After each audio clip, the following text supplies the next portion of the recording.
그래서 오늘 제가 특별히 오늘 우리 성도님들하고 같이 살펴볼 그 내용은 이사야서인데요. 이제 우리 이사야서 따로 공부할 시간이 없으시니까 제가 간략하게 좀 짤막하게 이사야 전체를 좀 설명을 해드리면, 원래 이사야서는 예언서입니다. 예언으로 되어 있어요.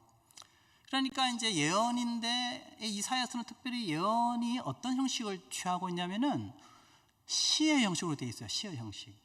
시의 형식으로 되어 있다 그러면은 여러분들이 이제 감이 잘 아시죠? 시라는 거는 운율이 있거든요. 그래도 우리 한글 성경은 이런 그 장르의 구분을 하지 않아서 이게 시로 되어 있는지 이게 이야기 형식인지 그 구분이 안 돼 있어요. 근데 이제 이사야서는 주로 이렇게 시로 되어 있잖아요. 그래서 우리 국어 수업 시간에 배웠잖아요. 시나 시조는 운율이 있잖아요. 그래서 3, 4, 3, 4 이렇게 되어 있잖아요.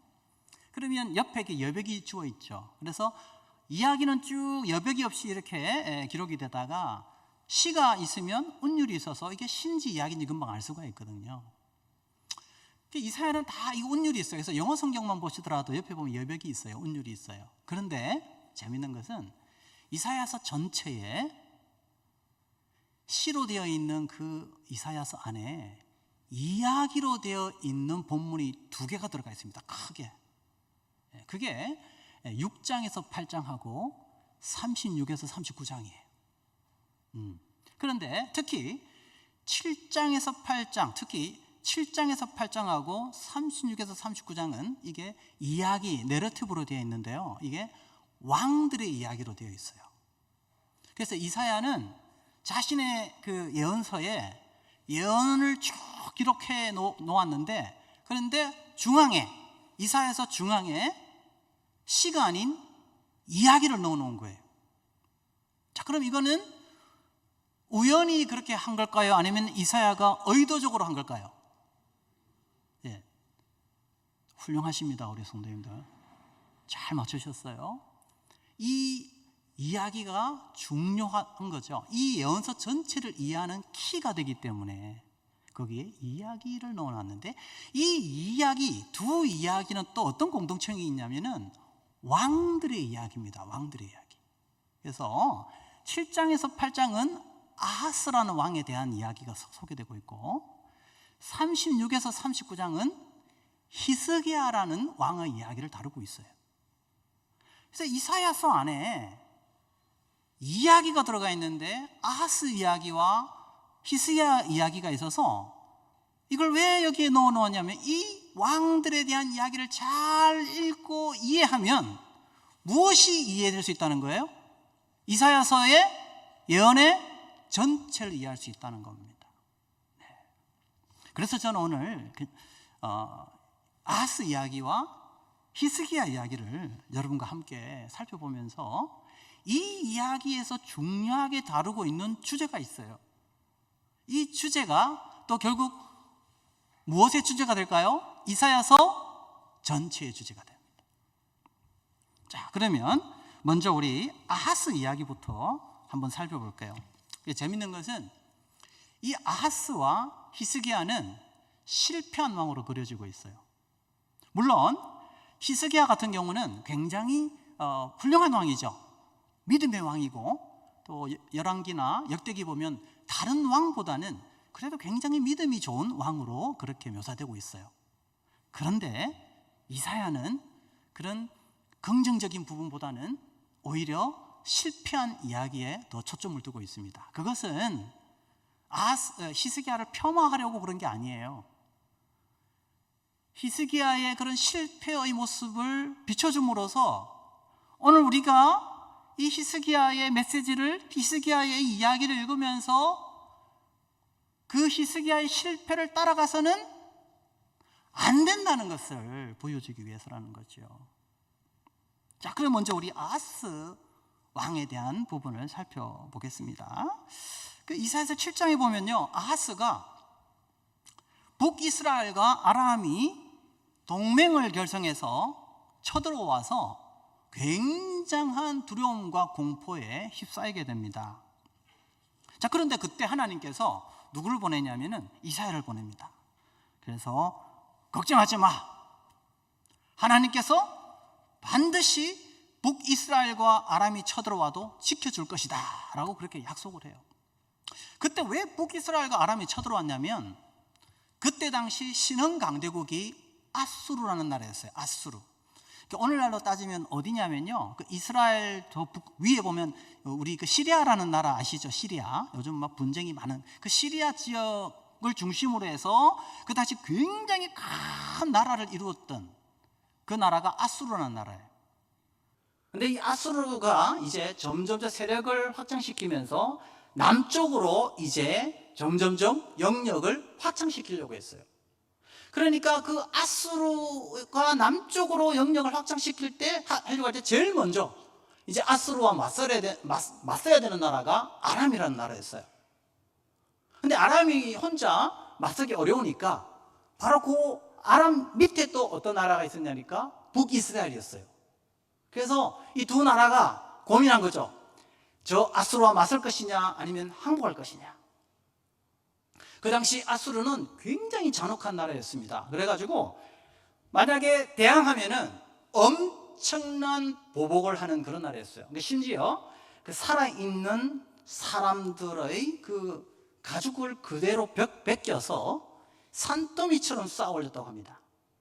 만약에 대항한다 그러면 너희들에 대하여 내가 얼마나 잔혹하게 보복할 건지를 보여주겠다 그래가지고 어떤 한 민족이 대항하니까 그 민족 사람들을 모아서 살아있는 사람을 그대로 죽이지 않고 그대로 산채로 껍질을 벗겨서 뼈를 쌓아 올린 거죠.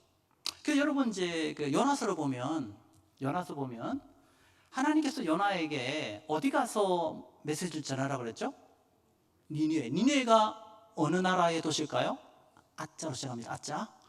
예, 아수르의 도시예요. 그런데 요나가 어디로 가죠? 니느웨로 가지 않고 어디로 갑니까? 다시스로 가요. 지금 다시스는 어디로 보면 되냐면요, 여러분 지중해를 한번 그려보시면 지중해 이스라엘에서 배를 타고 쫙 왼편 끝으로 배를 타고 가면 맨 끝에 나오는 나라가 지금 어느 나라일까요? 스페인이라는 나라가 있어요. 그러니까 다시스는 주로 스페인으로 봅니다. 그러면 배를 타고 끝까지 가면 있는 나라가 다시스예요.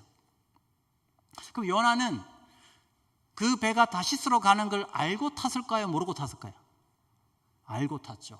왜 거길 탔을까요? 나는 죽어도 어디를 안 간다고요? 니느웨를 안 간다. 왜? 요나가 볼 때는 저렇게 잔악무도한 저 아수르라는 나라는 반드시 망해야 된다고 생각했던 거예요. 그런데 하나님께서 그 나라에도 가서 하나님 말씀 전하라고 하니까 요나는 싫었던 거죠. 그래서 그런 배경을 보면 아수르라는 나라가 얼마나 잔혹하고 무서운 나라인가를 알 수 있어요.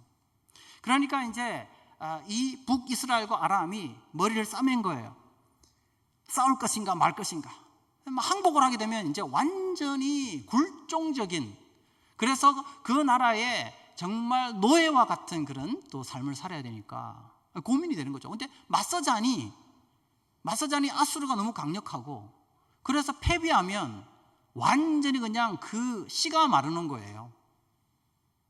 그래서 머리를 짜맨 거죠. 노예는 되기 싫고, 그래서 어떻게 해요? 북이스라엘과 아람이 뭘 결성했냐면 동맹을 결성해요. 그러면서 남유다, 그 당시 아하스 왕에게 너도 우리의 이 동맹에 같이 참여해. 그래서 같이 맞서자 이렇게 한 거예요. 여기서 이제 아하스는 머리를 굴리기 시작합니다. 머리를 굴려보니까 북이스라엘과 아람과 합쳐서 아수르와 맞설 수 있을까? 아하스는 여기서 이제 다른 생각을 하게 됩니다. 그래서 여러분 열왕기하 16장 7절 우리 본문 나오죠. 같이 한번 읽어보겠습니다. 시작. 아하스가 아수르 왕 디글랏빌레셀에게 사자를 보내 이르되 나는 왕의 신복이요 왕의 아들이라. 이제 아람 왕과 이스라엘 왕이 나를 친히 청하건대 올라와 그 손에서 나를 구원하소서. 자, 그럼 아하스는 뭘 선택했을까요? 북이스라엘과 아람과 동맹하는 것을 거부하고 차라리 내가 노예가 될지언정, 식민지가 될지언정 나는 아수르 왕에게 나는 간다 라고 이제는 여기서 보세요. 왕의 신복이라 이런 말 써요. 여기서 신복이란 말이 히브리어로 에베드인데 이게 종이라는 뜻이에요. 원래 여러분 구약에서 이스라엘의 왕은 누구의 종입니까? 다윗이 왕이 될 때 누구의 종이라 그러죠? 하나님의 종이라 그러죠. 그런데 이제 누구를 주인으로 섬깁니까? 아수르 왕을 주인으로 섬기기 시작한 거예요. 하나님이 아닌 아수르를 주인으로 섬기게 되었던 것입니다. 왜 그랬을까요?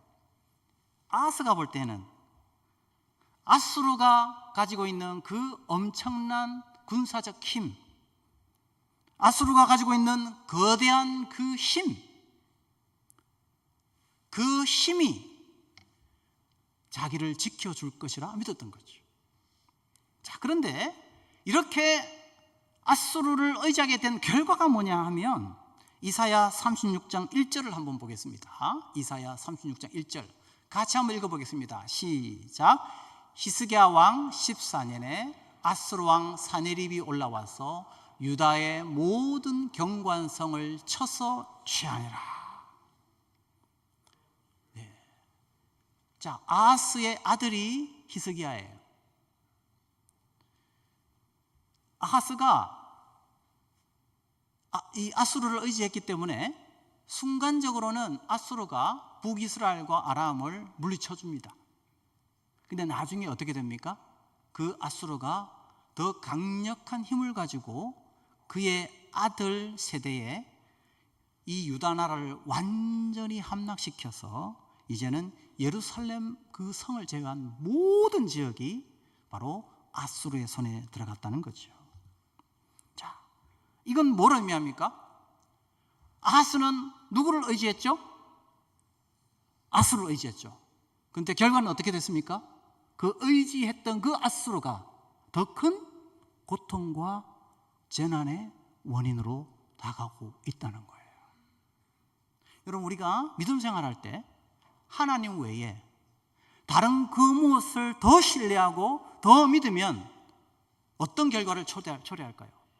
그렇게 믿었던 그 대상이 더 큰 고통과 아픔으로 우리에게 찾아올 수 있다는 겁니다. 하나님 외에 다른 그 무엇을 절대적으로 의지했을 때 내가 의지했던 그것이 더 큰 고통과 아픔으로 온다는 겁니다. 바로 이러한 비극은 히스기야에게도 나타나요. 오늘 본문을 읽었습니다. 이사야서 39장에 보니까 히스기야가 이제 죽었다가 죽을 병에 걸렸다가 살아납니다. 그래서 이 히스기야가 병나은 것을 보고 바벨론 왕이 사신을 보내요. 자, 사신을 보내는데 그 명분은 뭐냐면 이렇게 죽었다가 살아났으니까 축하합니다. 그래서 축하 사절단을 보낸 것처럼 위장해서 보냅니다. 사실은 그런데 여러분 알다시피 우리나라도 그렇잖아요. 이렇게 뭐 대사도 보내고 주로 사신들을 보낼 때 그냥 보내지 않죠. 사실은 그 사신을 보낼 때는 다른 이 목적이 있습니다. 자, 그 당시에 아수르가 굉장히 큰 능력으로 큰 힘으로 세력을 거대하게 팽창시키려고 하니까 이 아수르와 맞서는 신흥 국가가 일어나게 돼요. 그 국가가 어떤 국가냐면 바로 바벨론입니다. 그래서 이 바벨론이 이제 이 아수르와 맞서기 위하여 누구와 동맹을 맺으려 했을까요? 유다 왕 히스기야와 동맹을 맺으려고 했던 겁니다. 우리도 요즘 보면 그렇잖아요, 그죠? 나라가 힘이 없으면 다른 나라하고 손을 잡아서 맞서려고 하죠. 자, 그때 히스기야가 바벨론 사신이 왔을 때 보였던 행동이 있어요. 자기 왕궁에 있는 걸 다 보여줍니다. 그래서 어떤 분들이 이렇게 해석을 해요. 이건 히스기야가 자기가 가지고 있는 이 보화, 재물, 이것은 자기의 성공을 과시하고 자랑하려고 했던 거다. 이건 교만해서 그렇다 라고 해석을 해요. 그 해석도 저는 맞다고 봐요. 틀리지 않다. 그런데 조금 더 자세히 보면 이사야서 39장 2절을 한번 보시면 왜 이 바벨론 사신들이 왔으며 히스기야가 지금 무엇을 가지고 무슨 의도로 지금 자기의 이 왕궁의 이 보물을 보여주고 있는가를 알 수가 있는데요. 자, 39장 2절 같이 한번 읽어볼까요? 시작. 히스기야가 사자들로 말미암아 기뻐하여 그들에게 보물 창고 곧 은금과 향로와 보배로운 기름과 모든 무기고에 있는 것을 다 보여주긴 보여줬는데 무엇까지 다 보여줬나요? 무기고. 왜 무기고까지 다 보여줬을까요? 물론 우리가 이렇게 국력이 강하다라는 것을 자랑하고 싶은 마음도 있었겠죠. 근데 사실은 여기는 어떤 의도가 깔려있냐면, 그래, 너와 손잡고 얼마든지 바벨론과 맞설 수 있다라는 그런 히스기야의 자신감이 여기에 담겨 있었다라고 볼 수 있어요. 그래서 많은 학자들이 지금 이 사신이 찾아온 것은 단순히 히스기야가 병 나았다는 것을 축하해 주기 위해서만은 아니라 전략적이고 정치적이고, 그래서 군사적 동맹을 맺기 위해서 사신이 찾아왔다라고 다들 그렇게 해석을 하고 있습니다. 자, 그러면 여러분, 아하스는 누구를 의지하여서 결국 믿음에서 실패하고 말았습니까? 하나님보다 누굴 더 의지했죠? 아수르. 지금 히스기야는 또 누구를 더 의지하려고 합니까? 하나님보다 누구를? 바벨론을. 자, 그래서 이사야가 찾아옵니다. 이사야가 뭐라고 지금 히스기야에게 말하는지 한번 볼까요? 이사야서 39장 6절에서 7절입니다. 같이 한번 읽어보겠습니다. 시작. 보라, 날이 이르니 내 집에 있는 모든 소유의 내 조상 오늘까지 쌓아둔 것이 모두 바벨론으로 옮긴 바 되고 남을 것이 없으리라. 여호와의 말이니라. 또 내게서 태어날 자손 중에서 몇이 서를 바벨론 왕궁의 황관이 되리라 하셨나이다. 자, 히스기야가 누구를 의지했죠? 바벨론. 결과는 어떠합니까? 히스기야가 의지했던 바로 그 바벨론이 결국 쳐들어와서 그 나라가 멸망을 당하고 히스기야의 자식들이, 자손들이, 왕족들이 포로로 잡혀갈 것이라고 이사야가 지금 예언하고 있는 것입니다. 하나님 외에 다른 그 무엇을 절대로 신뢰하고 다른 그 무엇을 하나님보다 더 사랑하고 하나님보다 더 붙들고 그렇게 되면 결과는 어떻게 될 거냐는 거죠. 그것이 나를 행복하게 해주는 것이 아니라, 그것이 나를 지켜주는 것이 아니라, 그것이 나를 온전하게 보호해 주는 것이 아니라 나에게 더 큰 고통과 아픔으로 찾아올 수 있다는 것을 오늘 본문은 우리에게 깨닫게 합니다. 우리에게는 많은 유혹이 있어요. 히스기야에게는 힘이었습니다. 권력이었습니다. 군사적 힘이었습니다.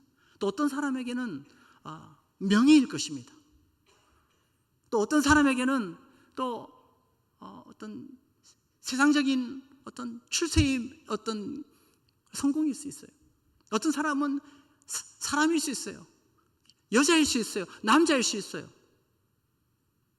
우리에게는 하나님보다 더 붙들고 의지하고픈 그런 유혹들을 받을 수 있어요. 제가 신학대학원을 제가 1993년도에 신학대학원을 입학을 했어요.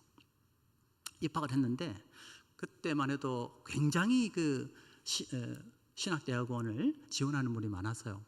우리 반만 해도 그때 한 100명쯤 되었거든요. 한 반에. 그래서 우리가 신학대학원을 이제 입학을 해서 이제 처음에 신입생들 이렇게 우리 반 모여요. 그래서 신학교 왜 오게 됐냐 이렇게 쭉 돌아가면서 이제 이렇게 수련회 가가지고 이야기를 하는 날이 있었거든요. 근데 그때 대부분 뭐 20대, 30대 이런 분들이 오는데요. 40대 후반에 오신 분이 한 분 계셨어요. 굉장히 지금도 조금 나이가 있었지만 그때만 해도 그건 굉장히 늦게 오신 거예요.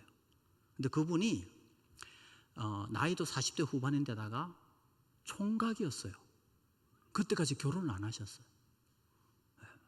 그래서 어떻게 여기 오게 됐느냐 이렇게 물어봤죠. 그러니까 이분이 쭉 이야기를 하는데요. 이분이 이렇게 학력이 굉장히 화려했어요.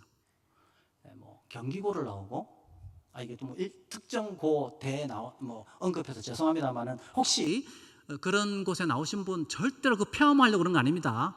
혹시 여기 경기고 나오신 분 계시면 절대로 기분 나빠하지 마시고, 경기도를 나오시고 또 서울대 법대를 나오시고 서울대 법대 대학원까지 나오신 분이셨어요. 근데 왜 지금까지 이렇게 혼자 지내시다가 신학교를 오게 됐냐 하면, 이분이 사법고시를 계속 준비한 거예요. 근데 치면 떨어지는 거예요. 그러니까 계속 치는데 계속 떨어져. 그래서 이제는 먹고 살 게 없으니까 뭘 먹고 살았냐면은, 이제 사법고시를 하도 많이 쳐가지고 사법고시 수험서를 만들었어요. 참고서.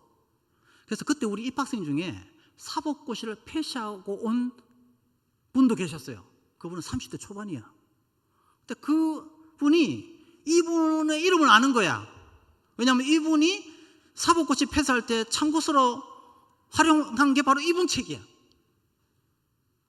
근데 이분은 치면 떨어져. 근데 이분이 쓴 참고서를 가지고 공부한 사람은 합격을 해요. 참 놀랍죠. 그래서 이분이 그 이야기를 해요. 자기가 왜 이제 오게 됐느냐. 원래는 이분이 이제 이 군대 가서 이제 군 생활을 하는데, 왜 그 밭에 이 쥐 때문에 옮기는 무슨 뭐 유행성 출혈 이런 뭐 병이 그때 돌 때 이분이 걸렸어요. 그때는 약이 없었던 거예요. 죽을 수밖에 없었는데, 마침 그때 아마 그 아주 고위 간부 되시는 분이 알아가지고 헬기를 보내가지고 이분을 헬기를 태워서 그 미군 부대로 보냈어요. 그래서 이분이 그렇게 고백했대요. 하나님, 저 살려주시면 남은 생애를 주님을 위하여 복음 전하며 살겠습니다. 간절히 기도했대요. 다시 말해서 신학하겠다는 거죠. 간절히 기도. 근데 기적적으로 살아났습니다. 안 믿으시네. 약이 없었어요. 기적적으로 살았어요. 자, 그럼 어떻게 해야 될까요? 어떻게 해야 돼요? 이제 복음 전하러 가야 되겠죠, 신학교를. 근데 이제 어떤 생각이 들었을까요? 내가 그래도 서울대 법대를 나오고 대학원까지 나왔는데 사법고시는 한번 패스하고 가고 싶은 마음이 확 들더래요. 그 자존심, 학벌에 대한 자존심. 그래서 치기 시작했다는 거예요. 떨어지니까 어때요? 자존심이 또 상해. 또 친 거예요. 그게 20년 넘게 갔어요. 20년. 하나님보다 자기가 가지고 있는 그런 세상적 그 명예, 학벌, 이걸 놓지 못하니까 그것 때문에 몇 년이 날아갔어요? 20년 세월이 날아가 버렸어요. 20년의 세월이. 우리가 예수를 만나잖아요. 하나님을 만나잖아요. 예수를 믿는다는 게 뭘 의미합니까? 예수님이 나의 주인이라는 게 무엇을 의미해요? 예수를 만난다는 건요, 이제 내가 지금까지 알았던 모든 가치를 철저하게 상대화시키는 거예요. 이게 무슨 말이냐면, 이제는 이게 너무 좋았는데 예수를 만나면 그 예수의 고상함이 너무나 나에게 위대하고 커서 다른 것들은 더 이상 나에게 아무것도 아닌 거죠. 바로 이게 주님을 만나는 겁니다. 마치 우리가 비행기를 타고 가면 밑에 있는 높은 빌딩이 아무것도 아닌 것처럼, 내가 가지고 있는 학벌, 지식, 명예, 힘, 권력, 이것이 예수 그리스도 앞에서는 아무것도 아니라는 거예요. 바울은 그래서 이것은 배설물이다라고 그렇게 고백을 하고 있습니다. 근데 이걸 놓지 않으면, 끝까지 이걸 붙들고 있으면 어떻게 된다고요? 그것이 나에게 더 큰 비수가 되어서 더 큰 고통으로 계속 우리에게 찾아오는 거예요. 더 아파요. 더 괴로워요. 하나님보다 자식을 살아가면 그 자식 때문에 괴로워요. 하나님보다 남편을 살아가면 그 남편 때문에 힘들 수 있습니다. 내가 권력을 자랑하고 내가 학벌을 자랑하면 그것 때문에 끊임없이 다른 사람 앞에 더 완벽한 사람으로 보이고 싶어서 나중엔 정신적으로 고통을 당하게 돼요. 예수 그리스도 앞에서 그저 우리가 가지고 있는 것은 다 그저 주님 앞에 도구일 뿐입니다. 하나님 나라를 위하여 쓰는 도구일 뿐입니다. 우리는 아무것도 아니에요. 그런데 우리가 어리석어서 그런 것들을 붙들고 살아가는 것입니다. 솔로몬 왕이 있어요. 여러분 혹시 솔로몬 왕 아시죠? 솔로몬 왕이 왜 실패할까요? 열왕기상 3장 1절 한번 볼까요, 여러분? 네, 같이 한번 읽어보겠습니다. 시작.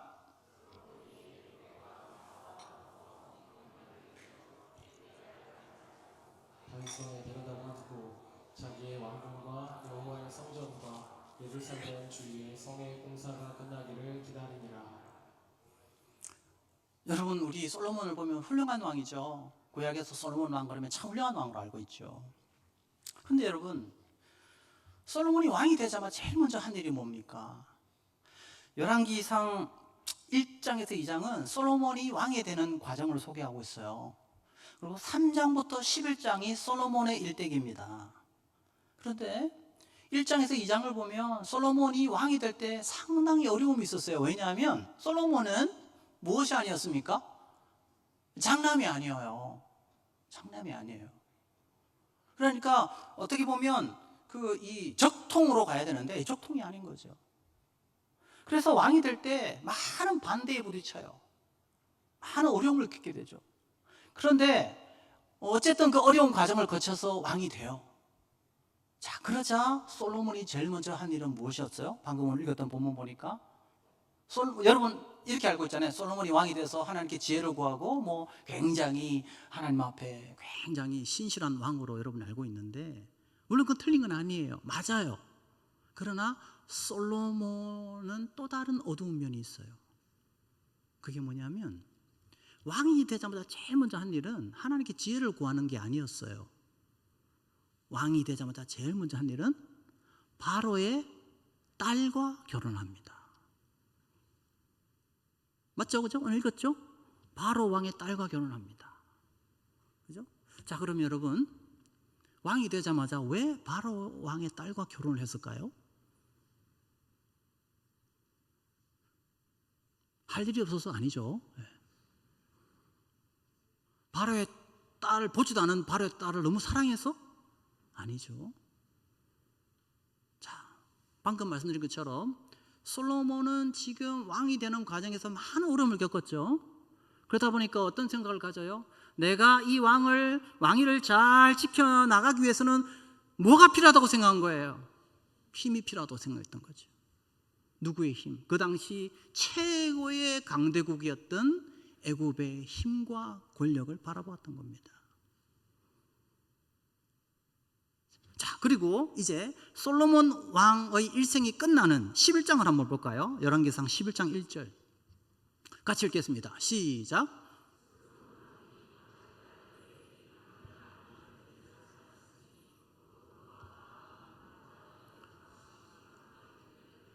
예, 4절 8절도 같이 읽어보겠습니다. 시작. 죄송합니다. 4절 8절은 안 나오나요? 11장 4절 8절. 예, 됐습니다. 그럼 됐고요. 자, 그래서 열왕기상 11장에 보면 솔로몬이 말년에 이제는 바로의 딸뿐만 아니고 다른 이방 여자들도 아내로 맞아들입니다. 근데 문제는 무엇입니까? 이 바로의 딸이 무엇을 섬기는 여인이었을까요? 우상을 섬기는 여인이었어요. 그리고 다른 우상 섬기는 여인을 다 아내로 맞아들입니다. 그래서 솔로몬의 일생은 우상을 섬기는 여인을 취하고 말년은 더 많은 여인을 취하는 바로 그런 솔로몬의 어두운 모습을 보여줘요. 물론 솔로몬이 다 나쁘다는 게 아닙니다.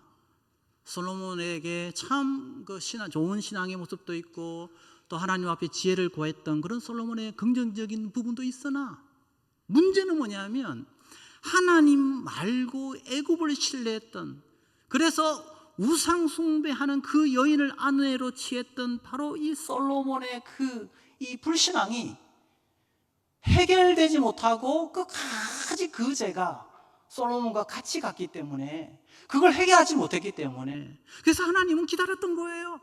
솔로몬이 그걸 해결해 주기를. 언제까지 기다렸어요? 죽을 때까지 기다린 거예요, 하나님은. 근데 솔로몬이 그걸 해결하지 못합니다.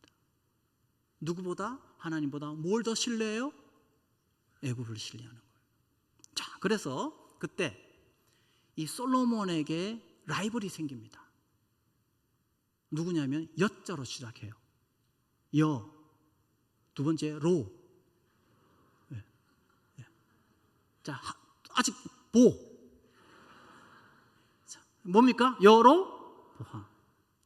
솔로몬이 너무 그냥 강제 노역을 하고 이럴 때, 그때 이 공사 책임 맡았던 사람 중에 한 사람이 바로 여로보암인데, 이 하나님께서 솔로몬을 징계하고자 하셨죠. 그래서 선지자를 보냅니다. 그래서 선지자가 예언을 합니다. 장차 이 여로보암이 너의 나라를 나눌 것이다. 그래서 솔로몬이 이 여로보암을 죽이려고 합니다. 자, 그때 이 여로보암이 도망을 가요. 자, 어디로 도망가는가 한번 볼까요, 여러분? 본문 한번 보겠습니다. 자, 열왕기상 11장 아까 보여줬던, 읽어봅시다. 시작.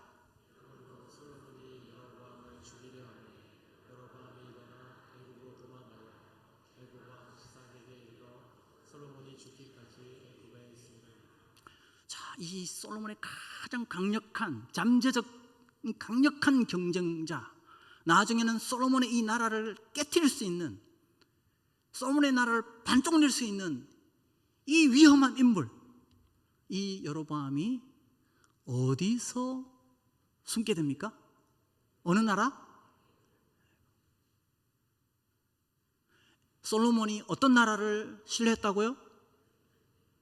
근데 나중에는 그 애굽이 솔로몬의 나라를 두 쪽 나게 만드는 그 여로보암을 보호해 주는 겁니다. 솔로몬은 이 애굽이 자기의 힘을 지켜줄 거라고, 자기의 나라를 지켜줄 거라고 믿었어요. 그러나 사실 그 애굽 때문에 결국 여로보암은 점점 힘을 가지게 되고 나중에는 솔로몬의 나라를 나누게 됩니다. 여러분, 이것이 바로 하나님보다 다른 그 무엇을 신뢰했을 때 결국 그것 때문에 더 큰 고통과 아픔을 겪을 수 있다는 사실을 우리는 솔로몬의 이 슬픈 이 비극의 역사를 통해서 깨닫게 돼요. 그런데 놀라운 것은요, 이스라엘의 역사가 바로 이와 같아요.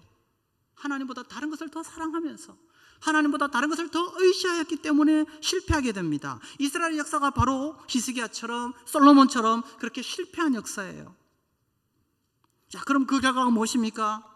바로 그 이방 나라에 의해서 무참하게 멸망당합니다. 여러분, 북이스라엘이 누구에게 멸망당합니까? 아수르에 멸망당합니다. 그런데 여러분, 애굽이 계속해서 북이스라엘을 괴롭히니까 결국 북이스라엘이 누구를 신뢰합니까? 아수르를 신뢰하게 돼요. 근데 결과는 뭡니까? 그들이 그토록 믿고 의지했던 그 아수르에 의해서 북이스라엘이 멸망당합니다. 남유다도 히스기야를 보십시오. 누구를 신뢰합니까? 바벨론을 신뢰합니다. 근데 그 결과가 뭡니까? 그 바벨론 때문에 망하게 돼요. 그래서 70년간의 혹독한 고난과 고통과 아픔의 세월을 보내게 되는 것이죠. 그러면 이런 실패한 이스라엘에게 과연 희망이란 있는 것일까? 이런 질문을 던질 수 있어요. 그런데 이사야 39장 딱 끝나자마자 이사야 40장 1절 그리고 2절을 같이 한번 읽어보겠습니다. 우리 다 같이 한번 읽어볼까요? 시작. 너의 하나님이 이르시되 너희는 위로하라. 내 백성을 위로하라. 너희는 예루살렘의 마음에 닿도록 말하고 그것에게 외치라. 그 노역의 때가 끝났고 죄악의 사함을 받았느니라. 그의 모든 여호와의 손에서 비록 이스라엘은 심판당하고 바벨론을 포로로 잡혀가겠지만 그러나 하나님은 어떻습니까?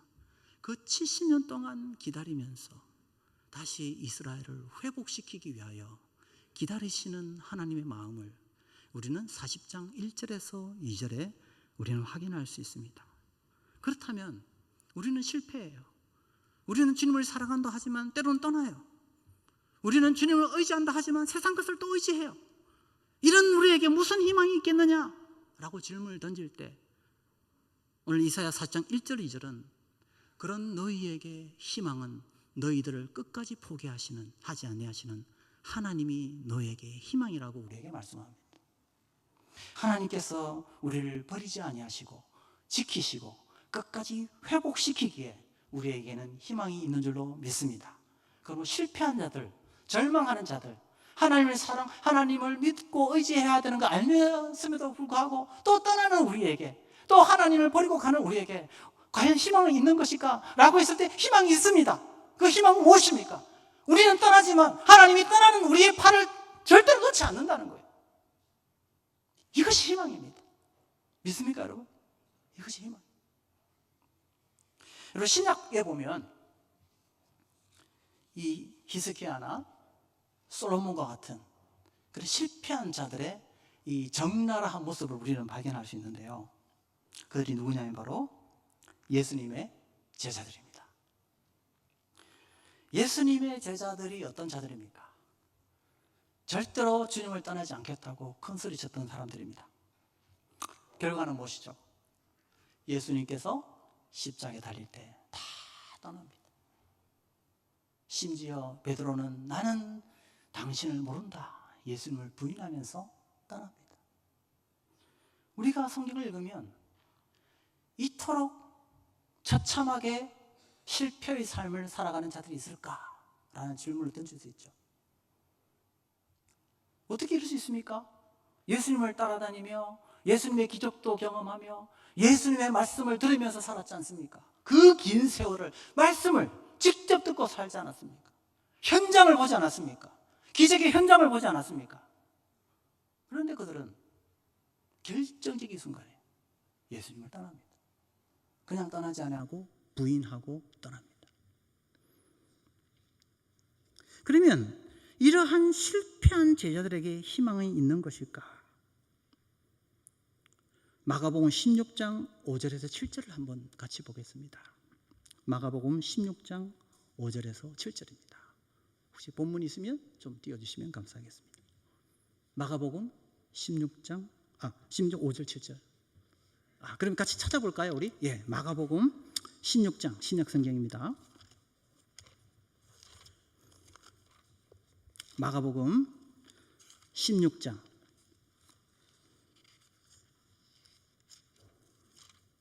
마가복음 16장 5절에서 7절입니다.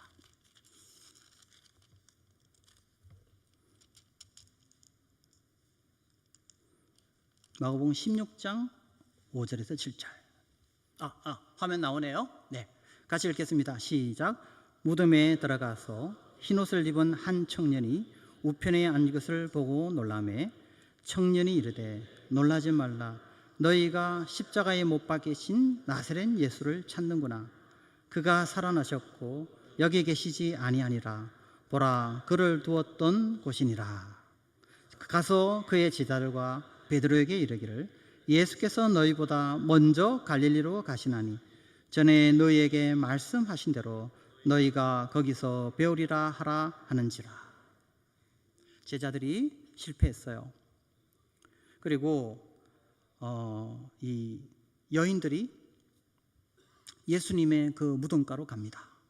그때 예수님은 이미 부활하신 상태고 이 천사들이 이런 표현을 합니다. 예수는 지금 부활했다. 그리고 7절에 이런 표현을 합니다. 너는 가서 여인들에게 이야기하죠. 제자들에게 이야기하라. 뭘 이야기하라고 그러죠? 예수께서 너희보다 먼저 어디로 가신다고요? 갈릴리로 가신다. 여기서 갈릴리에 여러분 이제 이렇게 별표를 치셔야 됩니다. 갈릴리. 예수님이 너희보다 먼저 갈릴리에 가신다. 그 말은 뭐죠? 예수님이 갈릴리로 가셔서 너희들 기다린다라는 거예요. 그런데 여기서 어떤 말씀하냐면 너희에게 말씀하신 대로라고 이야기하고 있어요. 예수님께서 갈릴리로 가시겠다고 이미 말씀하셨다는 거예요. 그 본문이 어디냐면 마가복음 14장입니다. 한번 보겠습니다. 마가복음 14장 27절. 마가복음 14장 27절에서 28절. 같이 한번 읽어볼까요? 시작. 예수께서 제자들에게 이르시되 너희가 다 나를 버리리라. 이는 기록된 바 내가 목자를 치리니 양들이 흩어지리라 하였음이니라. 그러나 내가 살아난 후에 너희보다 먼저 갈릴리로 가리라. 지금 제자들이 아직 떠나지 않은 상태예요. 예수님 곁에 있다고요. 예수님 곁에 있는데 지금 예수님은 벌써 이미 뭘 알고 계셔요? 제자들이 배신할 것을 알고 계셔요. 예수님은 제자들이 실패할 걸 알고 있어요. 예수님은 제자들이 떠날 걸 알고 있어요. 다 알고 있어요. 너희들 지금은 나 사랑한다고 뭐 눈물 흘리며 막 그렇게 하지. 그러나 결정적인 순간에 너 나 떠날 거 아니야. 다 알고 계셔요. 예수님은 다 알고 있다고요. 근데 아시는데 뭐라고 말씀하셔요? 너희보다 먼저 어디로 간다고요? 갈릴리로 가겠다. 자, 여기서 여러분, 그럼 왜 예수님은 갈릴리로 가겠다라고 말씀하셨을까요? 어렵죠. 예수님의 제자들이 처음 예수님을 만난 곳이 어딜까요? 예, 제가 지금 묻는 질문은 다 답은 갈릴리. 제자들이 처음 예수님 만나서 모든 지금까지 자신들이 가치 있다고 생각했던 그 가치 있는 것들 다 내려놓았던 그곳이 어디일까요? 어부가 가장 소중하게 여겼던 바로 그 그물을 던졌던 그곳이 어딜까요? 갈릴리. 그리고 자기가 죄인 중에 죄인이라는 사실을 깨달았던 그곳이 어딜까요? 갈릴리. 이제는 나를 위해 살지 않고 당신 위해 살겠다고 고백했던 그 장소가 어딜까요? 갈릴리. 주님 처음 만나서 주님 걸어가는 그 길을 따르겠다고 고백했던 그 장소가 바로 갈릴리입니다. 그러므로 예수님께서 지금 갈릴리로 가셨다는 것은 뭘 의미합니까? 실패해도 괜찮아. 쓰러져도 괜찮아. 너가 세상을 사랑했지. 그래서 쓰러졌지. 그래서 넘어졌지. 괜찮아. 나는 지금도 너를 갈릴리에서 기다리고 있어. 갈릴리로 다시 와주지 않겠니? 너가 처음 나를 만났던 그 고백으로 돌아와 주지 않겠니? 나는 지금도 너를 기다린다. 너가 날 위해 살겠다고 울지 않았냐? 이제는 주님 위해 살겠다고 그렇게 몸부림치지 않았냐? 나는 그 갈릴리에 지금 기다리고 있다. 지금도 있다. 라고 손을 내밀고 있는 겁니다. 사랑하는 대림교회 성도 여러분, 우리는 실패합니다. 히스기야처럼 솔로몬처럼 넘어집니다. 세상을 사랑합니다. 권력을 의지합니다. 명예를 좋아합니다. 학벌을 사랑합니다. 돈을 사랑합니다. 하나님보다 남자를, 하나님보다 여자를. 그래서 쓰러집니다. 그것 때문에 아파합니다. 그것 때문에 절규합니다. 몸서리치도록 고통스러움을 느낍니다. 그러나 우리에게 희망이 있습니다. 왜냐하면 주님은 지금도 갈릴리에서 기다리고 있기 때문입니다. 여러분 처음 주님 만났던 바로 그 갈릴리의 고백을 지금도 주님은 듣고 싶어 하십니다. 오늘 여러분과 함께 저의 갈릴리를 잠시 나누고 오늘 말씀을 맺겠습니다. 저는 고등학교 1학년 때 처음 친구의 전도로 교회를 가게 되었습니다. 그런데 중학교 2학년 때 저희 아버님이 사업에 크게 실패를 하시고 엄청난 그 우울증을 겪게 됐어요. 그래서 나중에는 허무가 찾아와서 삶의 이유를 찾지 못하고 허무에 빠져듭니다. 그래서 나중에 술을 결국 계속 술을 드시게 되었는데 이게 이제 나중에 중독이 됩니다. 중독이 되니까 점점 더 심해지니까 이제 폭력이 이제 생겨납니다. 심할 때는 저희 가족들이 그냥 흩어집니다. 어머니도 친구분 집에, 누님도 친구 집에, 저도 제 친구 집에. 그러니까 어떨 때는 이렇게 돌아가면서 잡니다. 하루는 이 친구 집, 하루는 저 친구 집. 그런 상황에서 이제 교회를 가게 됐죠. 저도 이제 삶이 너무나 고달프고 힘든데 그 교회 가니까 기도라는 것을 알게 됐어요. 어디다 대고 저의 이 어려움을 좀 하소연하고 싶을 데가 없는데 기도를 하면 들어준다고 하니 그냥 기도의 어떤 형식과 틀도 모르면서 그냥 기도를 하게 되는 거죠. 하루는 이제 아버님이 우리가 또 아버님이 또 이렇게 막 폭력을 행사하니까 저희들이 또 다 이제 흩어지게 되는데 하루는 이제 저희 학교에 찾아와가지고 이제 쉬는 시간에 이제 거기서 이제 또 구타가 일어났어요. 그러니까 이제 이 고등학교 때 수업을 하게 되면 쉬는 시간마다 제가 뭘 하게 되냐면 기도를 하게 돼요. 어떤 기도를 하게 되냐면은 하나님 제가 졸업을 할 수 있을까요? 졸업을 할 수 있을까요? 조금 더 깊이 들어가면 제가 살아야 될까요? 이런 절박함이 있더라고요. 그래서 제 고등학교 1학년, 2학년 때에 저 고등학교 그 막 교회를 다닌 지 얼마 되지 않았는데 그 쉬는 시간에 그 기도라는 거는 얼마나 간절한지 몰라요. 그래서 제가 나중에 교회 다닌 지 얼마 안 돼서 뭐라고 기도했냐니까요. 이런 기도를 했어요. 주님, 저 고등학교만 졸업시켜주면 제가 내 삶을 주께 드리겠다고 고백했어요. 졸업만 시켜주면. 얼마나 제가 이렇게 간절히 기도했는지 몰라요. 이게 하나님 은혜죠. 1년 후에 아버님이 이제 간경화로 돌아가시게 됩니다. 지금 생각하면 나의 갈릴리는 뭐 여러 경험이 있지만 그때 그 수업 시간에 쉬는 시간에 한 10분밖에 되지 않는 그 시간에 정말 하나님 저 한 번만 살려주세요. 살려주세요. 살려주세요. 지금도 제가 교만할 수 없는 게 저는 이 강단에 서서 저는 이렇게 전할 자격도 없는 사람이고 저는 고등학교도 졸업할 수 없는 그런 사람이에요. 고등학교를 졸업을 하고 그리고 지금 교수가 되어서 감히 우러러 볼 수 없는 이 대선배 목사님의 이 예배당에서 제가 말씀을 전하는 것은 전적인 하나님의 은혜입니다. 이 자리에 있을 자격이 없는 사람이에요. 그럴 수도 없고. 여러분 어떻습니까? 여러분 어떻게 이 자리에 있을 수 있습니까?